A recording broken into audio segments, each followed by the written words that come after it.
Alamak, tu dia. Saya punya kanopi tombang.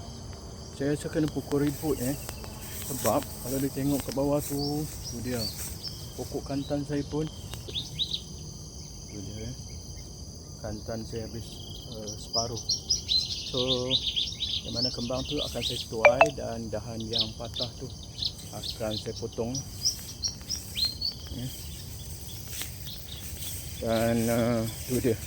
Ini pun tak tentu arah jadinya. Saya punya kanopi tu saya tak pasti lah patah ke apa ni. Saya akan cuba perbaiki dan tegakkan dia untuk seketika. Kalau ikut canvas ni dah tak boleh pakai sebenarnya ni. Tu dia, dah terjojol dia punya atas dia. So saya kena perbaiki lagi lah. Kantan saya nampaknya banyak. So hari ni saya akan tuai kantan-kantan saya.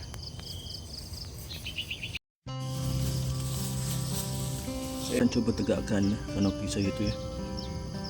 Saya tak pasti patah ke tidak. Saya cubalah cuba tegakkan dan cuba ikat pada sesuatu.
Okey, berjaya dinaikkan.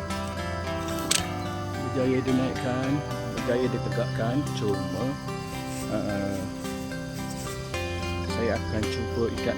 Atas tu dah bocor.